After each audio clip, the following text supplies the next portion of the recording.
Well, the Raelian Movement has a message to give to the public, a vast array of information regarding our origin and our future, given to its spiritual leader Rael more than 45 years ago by the scientists who created all life on Earth.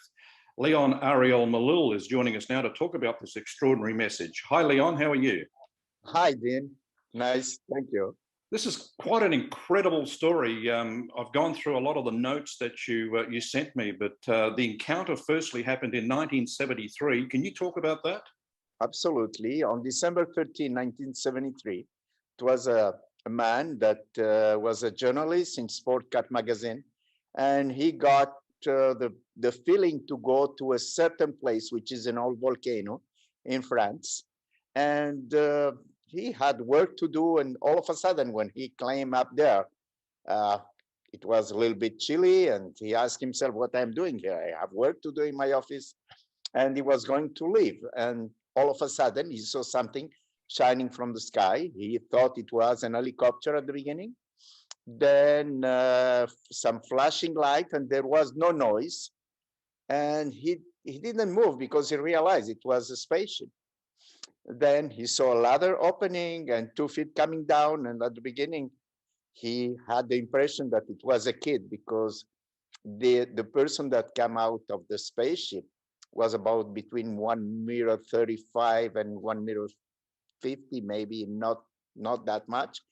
And then he got close to him and he addressed, at that time, the person that is Rael, that became Rael, that they give him the name of Rael, he was called Claude Vorillon, which is a French name.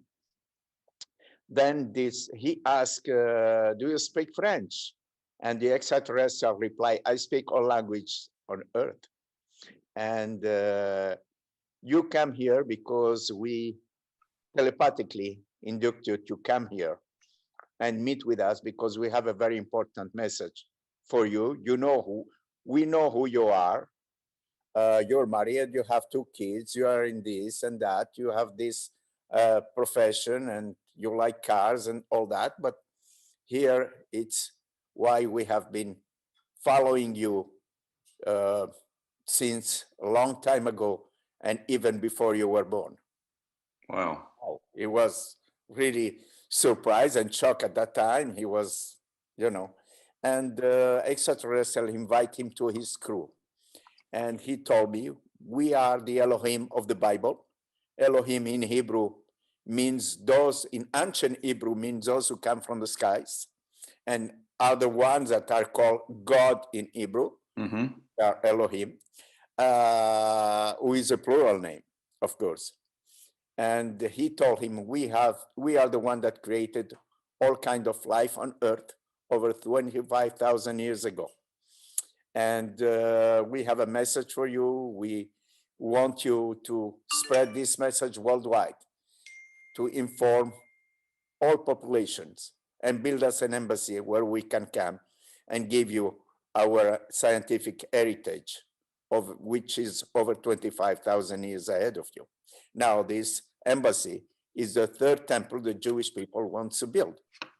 And if you read the message, and if you have read the message on the book, Intelligent Design, in that book, it's mostly about verses of the Bible confirming the Elohim are an extraterrestrial civilization in the original Hebrew Bible and not a single God. Okay. Did Rael find out why he was actually chosen? He find out, yeah. He find out after they told him, because he had 2 encounters. One of them was on December 13, 1973. They met with him during 6 days at the same place. He was not allowed to talk to anyone, like it is written in the book. And on October 7, 1975, they came again and they took him to their planet for 25 hours. Wow. And then he could understand many, many things. And as Jesus was the son of one of these Elohim and women of the earth, Rael also is the son of one of them and a woman of the earth. What part of the universe did they take him to? Well, they're in the same galaxy, but on another solar system. Mm-hmm. But Okay. which part, I can't tell you, and he will not. He can't tell you either because we don't know. Yeah. Why did Rael accept the message, the mission? I mean, that must have been pretty overwhelming to be confronted by an ET and being told you've been chosen to spread this message for us, considering that at that stage of our human history, any mention of UFO and aliens would have had you probably committed. Yes, well, he at the beginning he was like in shock because he has his own business. His passion was sport car racing, and you know, he said, "Well, okay, I'll write this book that they give me. I write it down. I try to spread it as the better I can, and of course, people will not believe me, and this will end, you know." And you know, I did what they told me, and it didn't work. This was what he wishes. Unfortunately, or fortunately, mostly, it didn't happen that way. He was invited to a television show, which someone very famous in France, and he brought this book, and he had the interview. And during this interview, thousands and thousands of people contacted him after that. The mailman was coming with full bags of letters from people that said, "This is what we always believe and we understand and we want to help you." So the story started there. Yeah. The reason why started there mostly. Okay, the reason why I asked why he was chosen, because over the years there have been a number of people who have come out and had similar encounters. I recently did a report on the Billy Meyer prophecies, and Billy had a similar encounter back in the 1940s about spreading information that he was being fed to by an alien race. But I'm just trying to get my head around this. So if they created all life on Earth and have chosen Rael as their messenger, then who are the other aliens who are contacting these other people and getting them to spread a similar message? Listen, I know, Dean, these people that have contacted him are the Elohim. Now, it doesn't mean they are the only ones in the universe. As you know, the universe is infinite. Mm-hmm. There are many lives. There are many planets, many galaxies who are habitated by many other civilizations, many other extraterrestrials. Who knows what happened before or who contacted who? What we know is about this wonderful message that is confirmed. And as a Jew, and you know, I have studied Hebrew, I have found out that the original Hebrew Bible and many Hebrew scripts confirm the Elohim are an extraterrestrial civilization. They are many, and they're living on another planet. And these are the series of lectures that I'm giving. And I don't know if you have seen the last one I have given in English. Yes. So you have an idea with all the elements and all the proofs confirming that the message of the Elohim they give to Rael. Okay, so going through the Bible, the Old Testament, especially Genesis, who do the Elohim? Are they mentioned in those texts? No, it's not mentioned, but the name they give him, which is Rael. That's, as you know, it's part of the name Israel. So right. Many Jews tell me why they give him the name of Rael, and who can prove that he is the Messiah or the messenger of the Elohim or a prophet or whatever. Listen, we cannot confirm anything, but they cannot confirm the opposite as well. Well, what I mean on that is that the Elohim have give him this message that he brought to earth. And what's important to know about it is that if Rael, they give him the name of Rael, which is the root of the word Israel. and they give him this message, they wouldn't have given him their symbol, which is a Star of David with a swastika, which is against all Jewish, people that they believe swastika, it's a Nazi symbol. Yeah. Well, and this symbol is the Elohim symbol, and it's the oldest on earth. And I have been living in Israel for 18 years, and this symbol is in few places in Israel.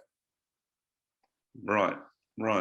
And not only in Israel, as you probably know, this swastika have been there since ages before Hitler, that used it to harm people, to make this symbol hated by people. It's still being still being used today. And he knew what he was doing, because that symbol is part of the Star of David at the beginning, at the original. It was part of the Star of David, and this in all Hindu temples and Asian temples, which is swastika is a symbol of peace, which represent infinity in time. Right. Going back to the book of Genesis, I mean,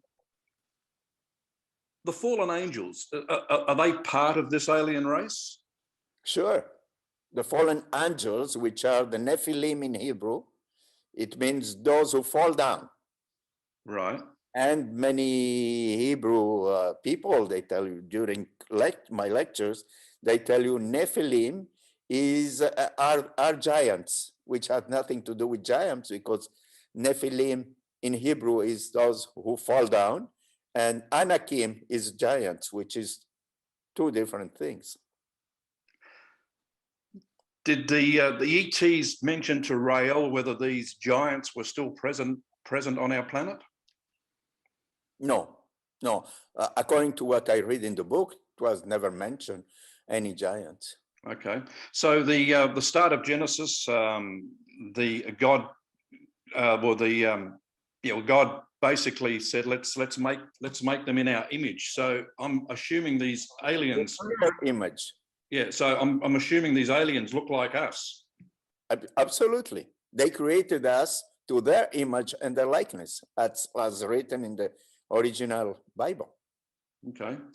It was a scientific experience for them, because as you read in the book, at the beginning, they started to create life on their planet, and they created some kind of people or monsters, I don't know what comes out of there, and they escape and kill and hurt people, and the government of their planet decided that they will forbid anyone to create life on their planet. Then they told him, when you will be ready, go and find a planet elsewhere and do whatever you want there. But never tell them we are extraterrestrial civilization. Right. Because we were not, they were not ready at that time, because they created us a little bit more intelligent, but even more aggressive and bigger and stronger. So it was a little fear for them. And this was where the Tower of Babel, it was not a tower, it was a spaceship. Right. They built to go and attack the Elohim. And this is why they changed all languages and nobody could understand each other. Yeah. The popular theory, of course, is that the Anunnaki created us as a species. Are these the same? Are these the same aliens? Sure. Anunnaki are the Elohim.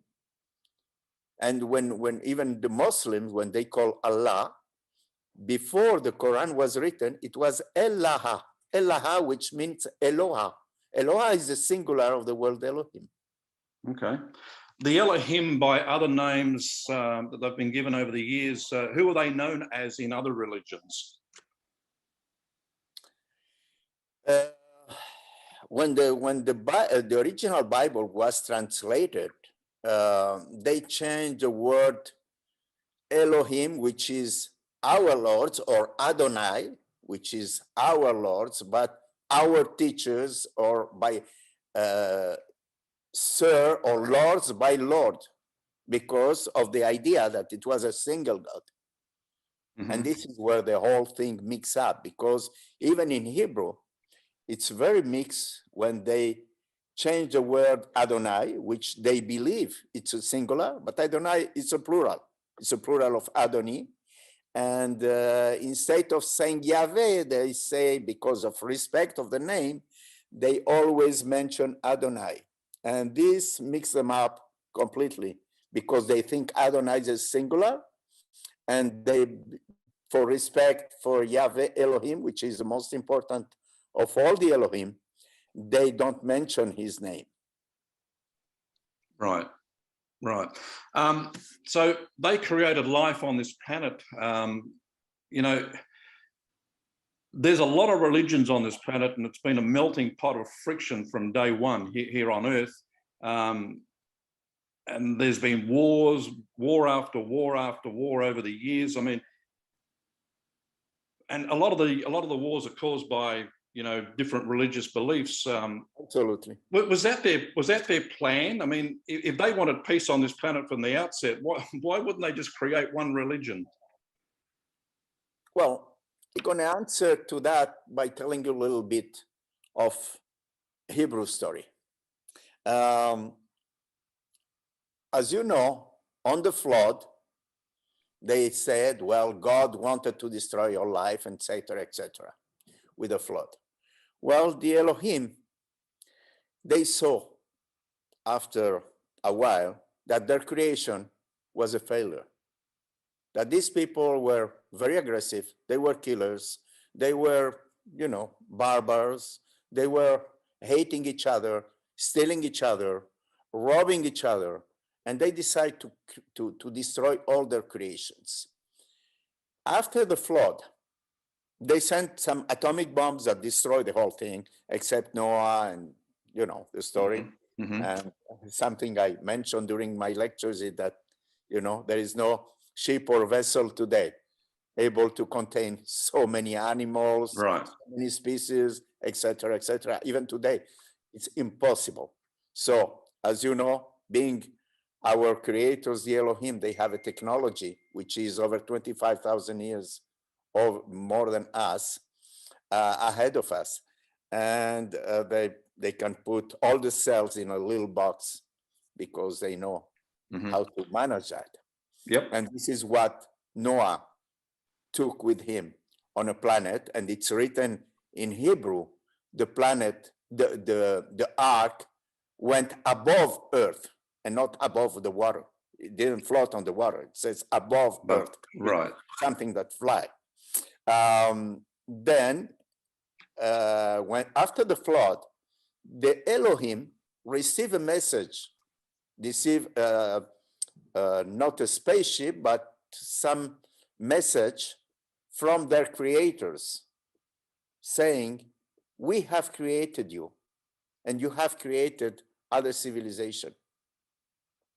Now we're getting very close to the sun and we probably disappear. Now, we let you progress, and you should let progress these people until they will be able to understand. So they decided to leave planet Earth, grow to the planet, and stay there until we will be able to understand. Now, we have two possibilities. Either we understand and we reach a golden age, or we auto-destruct ourselves with all the bombs and wars, etc., etc. Yep. Because all the wars, as you know, and all the conflicts on Earth started with religions. Yes. And everybody abused these religions, especially the Catholic Church. Rael, he was taken on a craft the second time that they met with him. So he went to their planet. They have two planets. They two have planets? one planet where all the Elohim live. Yeah. And they have one which is what we call the Garden of Eden. Okay. So did they reveal to him what system their planets are in? No. They reveal, they talk to him, they present him with other prophets that are alive on the planet that have been recreated after death, and many of them that have been taken, not many, a few of them that have been taken by the Elohim, like Hanok, like Moses, like Eli the prophet. These people have been taken alive, that they didn't die. So we're talking about people like Enoch. Yes. Okay. Enoch, Moses, Eliyahu. Okay, that's fascinating. Leon, what does preparing mankind to welcome the Elohim as conscious and grateful human beings mean? Sorry, I didn't get it. One of the message I was reading on the website, it said preparing. The ET said they're preparing mankind to welcome the Elohim as conscious and grateful human beings. What does that mean? Well, we need to understand. We're able today to understand that these people are not divine, are not some people are not gods. We need to raise our consciousness to welcome this civilization, and to be ready to welcome them, we need to understand and raise our consciousness, because these people are full of love. They don't want to hurt us. They don't want to come here and invade Earth, because they can do it 100 times. They can come over anytime. And we are here just to be aware of this message and to welcome them with love, not in a warrior way or as invaders. Or this is why they don't want to impose themselves. They want to be invited. Okay. Why are they coming at this particular time in history?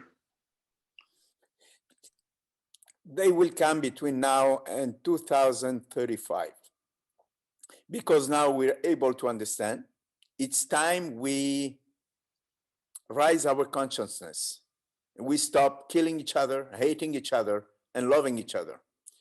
And I think it's the right time, because I don't know if you have seen what's happening in Canada right now. Yes. with all this in Ottawa. And I have been there, and it was just love, hugs, food for everyone for free. People were just, I didn't know people there. We were hugging each other. We were cheering with each other. We were shaking hands with everyone there. It was just pure love. And I think we started a world revolution among human beings, because we don't need these governments to impose us hate on each other and division on each other, on races, on religions, or whatever. I think we are ready to wake up and start being a real human beings. And this is why we need to be in that stage to deserve the Elohim to come. Otherwise, they will not. Even if we build a third temple to welcome them, they will not come, because we're still a bunch of, criminals. There are a bunch of criminals out there, a bunch of people that will kill because of their ideas, because of their religion, because of their hate to each other, because of the greed that they have between each other. Right. Raising consciousness and love, it's a common theme, it's a common message given to contact experiences. I believe, yeah, these people are peaceful people. Well, they went through all we're going through until they raised their level of consciousness and they understood. Now it's time for us to understand. Yeah. What about the governments of the world? Do they know that the Elohim are returning? And if they do, what kind of reaction have you seen? Well, we have been sending files worldwide, and one of our leaders of the embassy project, Mr. Daniel Turcotte, which is a good friend of mine, he have been doing an excellent job sending these files worldwide. And I have been sending letters to all governments of Israel since a while, since many, many years, all governments. and letters to all deputies, members of the Knesset, and all that. They certainly know, like the Vatican knows, like many presidents know, the Elohim have created us. They don't want to mention that to the population because people, first of all, are going to freak out. Some will revolt. Some will be completely out. And this will be a shock until people are able to understand it. This is why we're lecturing and giving this message, and Rael have been doing a hell of a job since by spreading this message worldwide to welcome the Elohim and raise our level of consciousness, raise love on earth, and doing our best not that the humanity will auto-destruct themselves. Yeah, you mentioned the Vatican. The Vatican has its own powerful telescopes that they monitor the skies with, and they seem to have relaxed their message on life other than being here on Earth. So you're saying that they know? Is this part of them preparing for it as well? Listen, Dean, the Vatican, as you know, when it was destroyed, the first temple and the second even by the Romans, they took all the artifacts, all the books, everything, all the scripts that were in the second temple and in the first temple to Rome. Everything is there. So they certainly know, as the Bibliothèque, how do you say it in Bible text? Yes, Bible text and all the scripts from they're hiding in a certain place in the Vatican, and not everybody is allowed to read those texts. No, and I'm sure they know. Yeah, like many presidents know, but as I said, they're not. The population is not ready to get that message because they're going to be completely, it will be a shock for them until we will be ready. And this is why more and more people are getting aware of it, and more people are spreading this message worldwide, because millions of people have read Rael books in all languages, and they're available for free anytime on our site, Rael, www.rael.org, as you know. And I mean, when someone reads these messages, they can't just say, well, I don't know, or it looks like. Some people understand and some people will not, because they have their roots, because they have their religions, because they have their faith. And it's very hard, especially for Jewish people where I'm coming from. Yeah.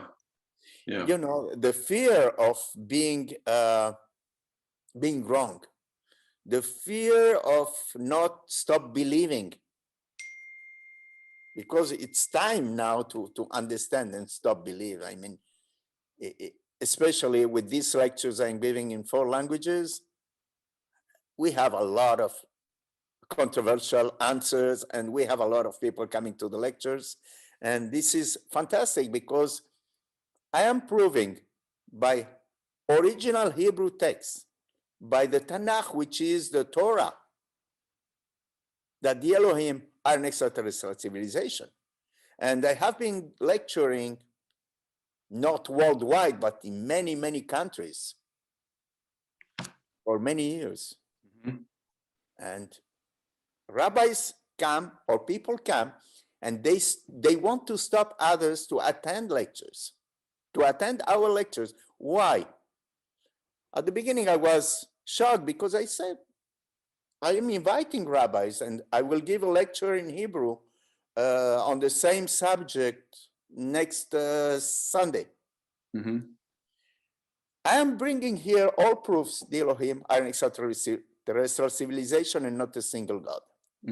Now, instead, if I was a rabbi and I had proofs of the opposite, if I was one of their rabbis, I will attend this lecture and will with many other rabbis and tell this guy is an idiot, he's saying no matter what, and here is the proof of the opposite.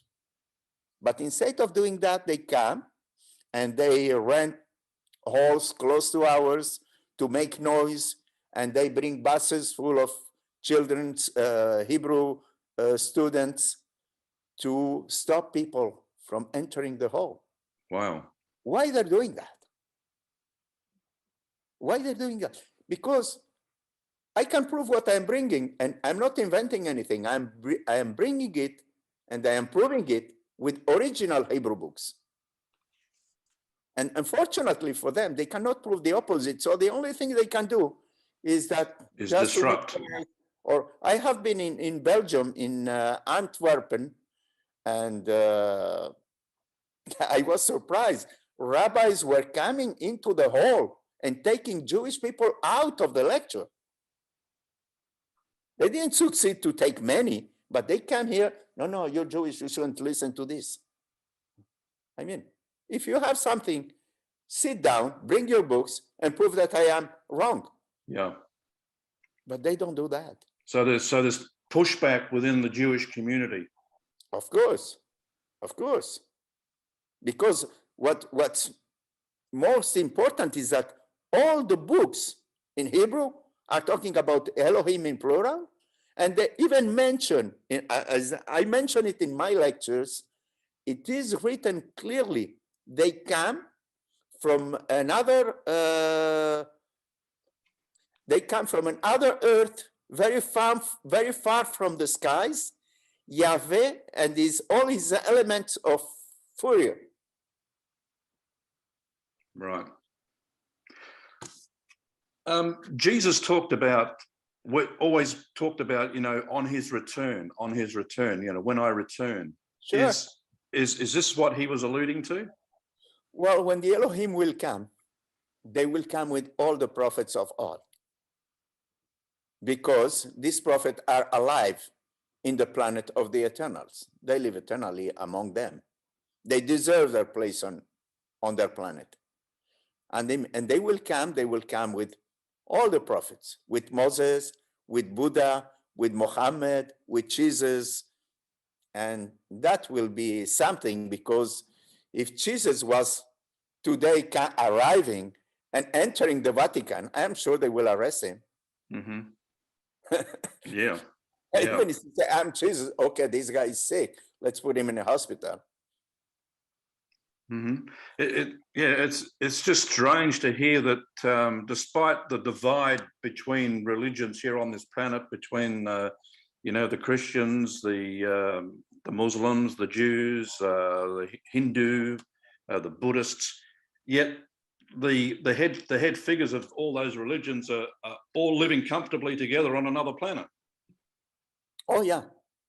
All the prophets the Elohim have sent live with them. There are more than 40 prophets they have sent in the original Jewish religion. There are over 40 prophets, and all they come with the same message. What happened to them? All the prophets that were in Israel, that were sent by the Elohim, either they were jailed or killed. Yeah. So, when Rael first met the Elohim and communicated with them, was it with telepathy, or was it with mouth? No. Face to face. The same like Moses. It's written in Hebrew, panim al panim, face to face. They talk to each other. Okay. Well, in the Old Testament text, there's passages in there where people couldn't actually look directly at God. Well, they couldn't look. I don't know. Maybe it was. I don't know. I have no idea. Probably they had something on their head that they couldn't breathe our same air, and we cannot go to their planet to breathe their air or whatever. It's we have different atmosphere. Yeah, I wanted to ask, what about the atheist community? How have they reacted to this news? Well, yes, we have many atheist people that say, I don't believe in God. Okay, we consider ourselves atheists in a way, because atheists are people who don't believe in anything. This is atheism. And many realize after that we are not here just by magic or by God or by Darwinism, that we are the evolution or whatever. Some people realize and some not. But I mean, this message from the Elohim is not for everyone.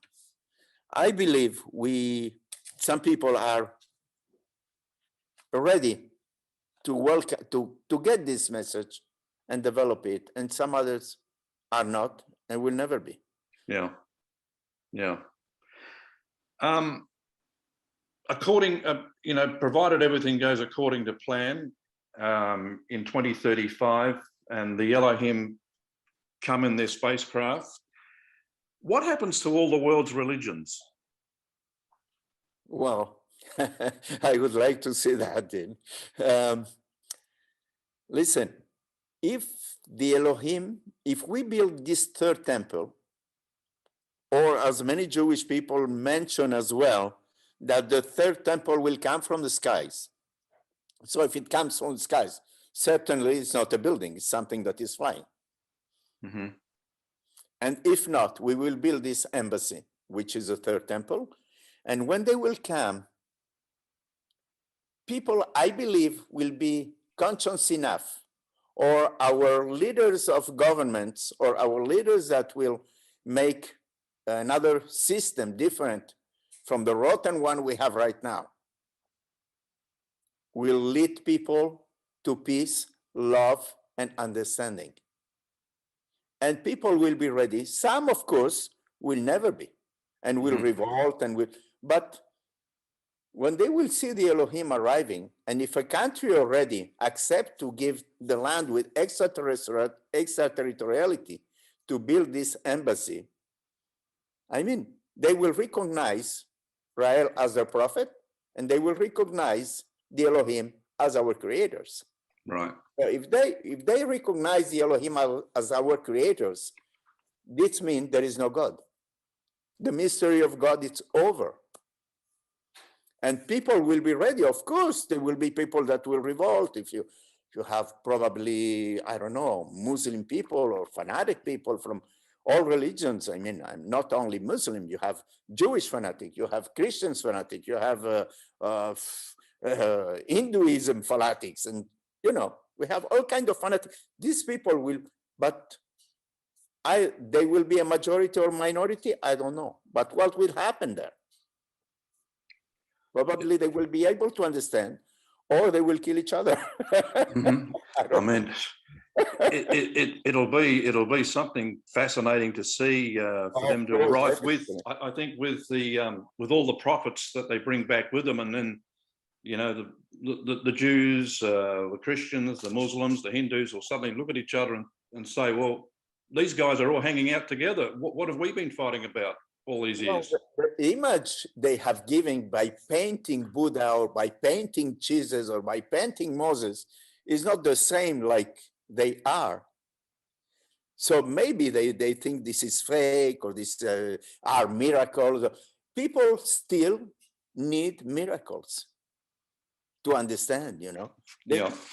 Because at that time, the difference of civilization, if there is a civilization that is 25,000 years ahead of us, everything they can do for us is like a miracle. Mm-hmm. Because we cannot understand. These people are able, the Elohim are able to move a solar system from one place to the other. I mean, we have no idea what their technology is. Yeah. Okay. We have no idea. I mean, they can move asteroids from one place to the other. They can do whatever they want. I mean, they could come here and invade off all the planet peacefully, and everybody will be just like hypnotized, looking, and that's it. Nobody will be able to move. You know that you probably know that many tests of missiles and bombs were not able to be launched. Mm-hmm. Yeah. And everything was perfect, and they were not able to launch it. Why? Was it an intervention from them? Was something from them? I don't know. In the 6-day war that Israel delivered in 1967, many Egyptians and other Muslim countries that were attacking Israel, they surrounded.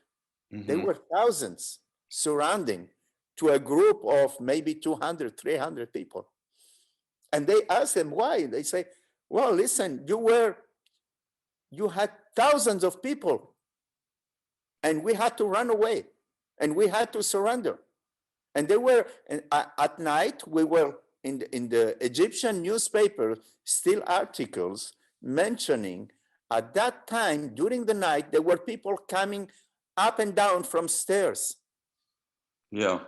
They were devils, they said. So the Jewish soldiers couldn't see the Elohim there, but they were there protecting them, and they scared off their attackers. Sure. Yeah. They were there. They're the ones that they didn't fight. I mean, they made like mirage or something like that people could. Yep. The enemies freaked out and they ran away or surrounded. Yeah, of course, it's been called one of the miracles of that war. Yeah, well, miracle. Well, everything that we can't understand becomes a miracle. It is a miracle, yeah. Leon, just in closing, I just want to ask you a few questions.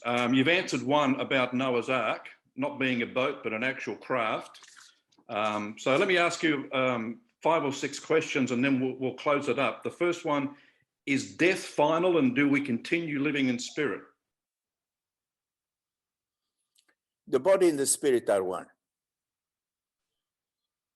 To live in a spirit, I don't believe we live in a spirit. I mean, our body and our spirit is one, and that's indivisible. So we continue to live after death? After death, what will happen is that people that have deserved it will be recreated to live among the Elohim on the Garden of Eden, which in Hebrew is Gan Eden, which could be the Garden of DNA. Okay. This is what we call Gan Eden. Yeah. Now, why they give him that name, that's another story. Right. The Garden of DNA, that's powerful. Now, some people that have deserved it, as I mentioned, and have done good for humanity will be recreated. Either they will be Raelians or non-Raelians. Every human being that deserves it will be created. Now, the others, when they're dead, that's it. There is no devil, there is no... Well, that was my next question. Is the devil real? Well, there is no devil. What we call Satan is a member of the Elohim, which is a leader of the opposition. Because there is a leader in power, which is Yahweh, and there is a leader of the opposition. And that's very good to have an opposition. Yeah. Because he's proving, he always have tried to prove to Yahweh and his team that the creation the creation they did was not worth it to be alive. They see people suffering, they see people killing, they see people starving. They say, this is Satan that is saying why we should keep this creation suffering. Let's eliminate them, or let them kill each other with bombs, which we're doing right now, and they will finish with their, they will auto-destruct themselves, even if we don't. Yeah. Just back on the death question. I mean, I've done a lot of study now of near-death experiences and what they see, where they go after they die, and then come back. They talk about their spirit or their soul leaving their body and going to another place. I mean, is that something you believe in? No, I don't, because, before death, as you know, even if when the heart stops, the brain continue. Mm-hmm. It's not a clinical death, doesn't mean the brain stop. The brain continue, and then this is a chemical reaction that happen. Like if you take a hammer and you knock here or somewhere in my head, that will be a reaction, an electric reaction. And then you see things. And Yeah. this is exactly what happened. Everybody before dying completely have the same vision, have the same flashes, like, oh, I have been there and I saw my body from above, and then I went into a tunnel and the light was there, and all of a sudden I come back. Mm-hmm. It means they didn't die. They didn't really die, because someone that is dead is dead. Right. This is a reaction before dying. Yeah. Do angels exist? We have. I never lived this experience, but I guess everybody has. Yeah. Do angels exist? Angels means messengers in Hebrew. Angels are the ones that have been sent by the Elohim, and they come down with a message. Angelos, which is a translation in Greek, means messengers. Right. Right. What about who are the false prophets? Are there false prophets in the world today? Probably, but I don't know of any. There are many who believe they have been contacted, and there are many people just trying to convince others of, but I haven't dig into that, and I haven't met with any or heard about any actually. Mm-hmm. Two more questions. Who created the creator? Who created the Elohim? Oh, that's a very intelligent question, Dean. This is what we call in Hebrew Ein Sof, which is infinity. Life was always there and will always be there. It means we're gonna, one day, we'll be able to create life and put them in another planet, which is a chain of creation of life. Mm-hmm. Life always existed in different forms through infinity. It means when I was a child, I was at my grandmother's place where I live, and they had two wardrobes with two mirrors. And my pleasure was to look at myself. I put myself in the mirror, and I was looking always, where was the end? Yeah. There was no end, and there was no beginning. So this is the same. This is infinity. And this is what it's very hard for people to understand, and it's very difficult also to explain, because infinity, you feel it. You don't see it. You don't see it. You feel it through meditation and through other ways.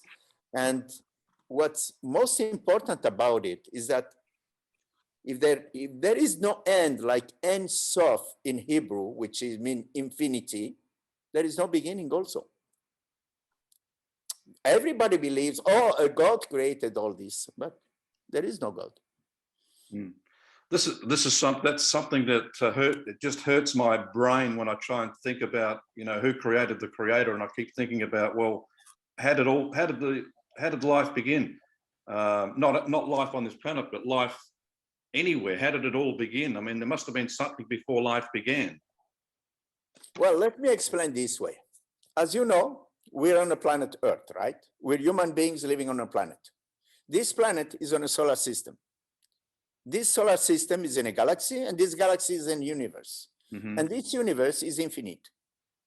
Now, if you take the molecule of one of our cells, it's an infinite, where there are galaxies, solar systems, planets, and life.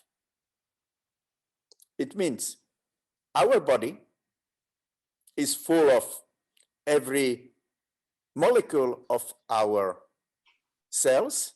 Mm-hmm. It's a universe by itself. Yeah, yeah. So everything is in us, and that's the infinity small, and everything outside us is the infinitely large, which means we are probably living in a molecule of something that, or someone, or something that is alive, which is not a God. It could be a cat, it could be a worm. We don't know. Mm-hmm. For us, 100 years, maybe it's like a breed of that thing that we're in. Right. Or that life where we're in. And for us, for the people who are in the universes of our molecules, of our cells, one of our breeds of 1 second of our life is maybe 100 years for them, or 200, I don't know. Mm-hmm. Yeah, I completely understand your explanation, but it's just mind-boggling to try and wrap your head around it. It's very hard to understand it. Well, it's easy to understand, and it's hard to accept it. Mm-hmm. And of course, the big question that everyone wants to know is what is the purpose of life? Is this something that the Elohim themselves can answer? The purpose of life, it was an experience. Experiment. Oh yeah, it's an experiment. They created life to do an experiment. As simple as that. Mm-hmm. And when we will create life, it will start as an experiment. And then we will understand that if we are able to create life, and that will start with cloning. This is why governments don't allow anyone to create life. Yeah. But it started anyways. Either they like it or not, cloning will be, or it is already. Yeah. Yeah. And this is the only way that we will be able to understand one day that if a human being can create life, there is no place anymore for God. So the mystery of God is over. Mm-hmm. Because if a human being can create life, this means we are probably being created by other people, and not probably, sure, by the Elohim, definitely. Yeah. Because it's written in the original Hebrew Bible. Okay. Leon. And this original Hebrew Bible, after I read it and I understand and I translate and I lecture about it, confirm exactly the messages Rael received from the Elohim. Yeah. Okay, Leon, the message from Rael, that Rael received aside, you've gone through some thought-provoking stuff here that's probably going to get reaction from people, but I'm so happy you were able to sit down and talk with us, and it's just been a fascinating discussion. Well, listen, Dean, if these people, you can arrange a Zoom meeting, I will be able I will be pleased to attend and give a lecture. Okay. These people who are interested or have questions, yep. No problem, anytime. You can contact me and we can set an appointment like we did today, and I'll be pleased to be with you. Okay. Leon, thank you for that invitation. Thank you for joining us. And as I mentioned, our books are available in any language for free at www.rael.org. That's Rael, RAEL.org. Absolutely. Okay. Thank you, Leon. Thank you, Dean.